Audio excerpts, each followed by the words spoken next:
mianatra eo a-tongotry Jesosy isan'andro.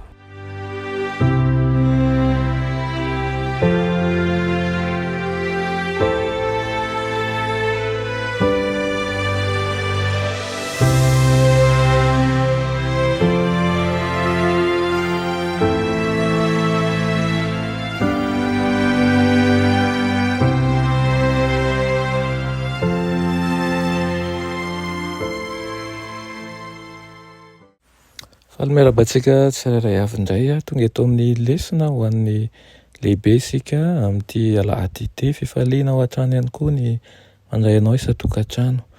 Ny rina dia mba hampasoavana, mba hampitahiana koa azo hery avy amin'ny ten'Andriamanitra ianao. Aloha handirantsika ny amin'ny lesona an'io dia vavaka isika. Andriamanitra tsara indrindranitra mbola misaotra anao izay no ny amin'ny teninao izay ho raisina sahady an'io. Misaotra satria mamelombelona ny fanahinay ianao ary avoky zava-tsoa avy aminao tokoa izahay, satria ianao no tokonay sy andrinay ary koa fanantenana feno anay. Amitenena rehefa vonika ianao izahay, anaran'i Jesosy, amen.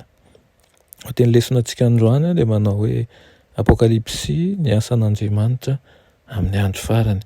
Apokalipsy ny asan'Andriamanitra amin'ny andro farany.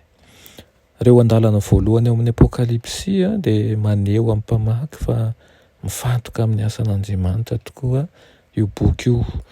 Ny Apokalipsy toko voalohany, ny voalohany ka hatramin'ny fahafito dia manambara zavatra maro tokoa mifototra amin'ny asan'Andriamanitra amin'ny andro farany. Aorianan'ny fanambarana ao amin'ny andininy voalohany manko fa avy amin'ny Jesosy ny Apokalipsy ary izy no ivony. Dia ny andininy fahaefatra sy ny fahadimy dia maneho an'Andriamanitra telo izay iray miara-miasa ho famonjena ny olombelona. Andriamanitra iray no ilay mandrakizay ankehitriny sy taloha ary ihany koa ny ho avy. Voatonona koa ny fanahy masina izay miasa tamin'ny kely tamin'ireo fiangonan'ny taonjato voalohany. Manarak'izany dia ampiatsahivon'i Jaona ny toerana misy an'i Jesosy Kristy, ilay vavolombelona marina, ilay lamatoa amin'ny maty, izay tompon'ity tany ity ary ara-dalàna. Rava nefa ny fikasan'ny Satana ampiasan'ity tany ity hanorenana ny fanjakany, ankoatran'ny fandresen'Andriamanitra ny Satana dia ny rana latsaky ny mpahary antsika dia nanadio antsika ho afaka amin'ny fahameloma sy ny henatra rehetra. Ny tanjon'ny asan'Andriamanitra zany dia tsy nitondra fotsiny an'ireo olona izay andalam-pahaverezana ho eo amin'ny toerana azo antoka. Toloran'Andriamanitra toerana vaovao, toerana mendrikandra isika satria tafaverina ao amintsika ny endrik'Andriamanitra. Manjary fanjakana, manjary mpanjaka ireo voavonjy satria nampiraisan'ny rana latsaky Jesosy amin'ilay mpanjakan'izao tontolo rehetra izao izy.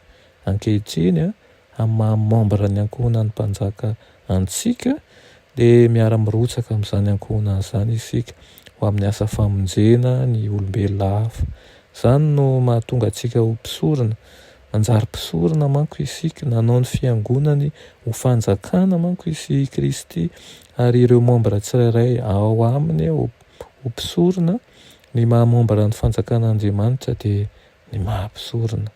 Hitantsika izany amin'ny Apokalipsy toko voalohany andininy fahafito ilay manao hoe indro izy avy amin'ny rahona ary maso rehetra ahita azy ary na dia izay nandefina azy aza ary hitomany azy ny firenena rehetra ambonin'ny tany. Eny, amen. Ho avy tokoa Jesosy ary hitomany azy ny firenena maro satria very izy ireo. Irin'Andriamanitra fantatra ho eo aminy ireo izay lavitra azy koa manomboka amin'ny asan'Andriamanitra ho amin'ny taranak'olombelona ny bokin'ny Apokalipsy. Ary izany no tokony hampavitrika antsika indrindra ny andinika sy hianatra ny tenin'Andriamanitra satria vanto fantsiky ny famonjena sy ny fitombon'ny finoantsika tokoa izany. Ka dia alao hery ary mazotoa mandinika ny tenin'Andriamanitra ary aoka hitombo finoana amin'ny Kristy tokoa isika. Vavaka isika. Dia Andriamanitra tsara indrindra mbola misaotra anao izahay noho ny amin'izany teninao izany.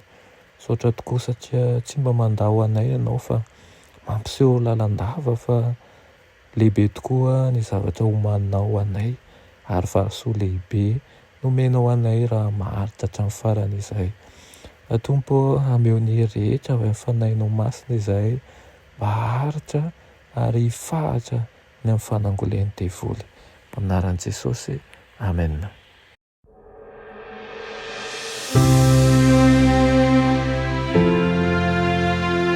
Mianatra eo an-tongotry Jesosy isan'andro.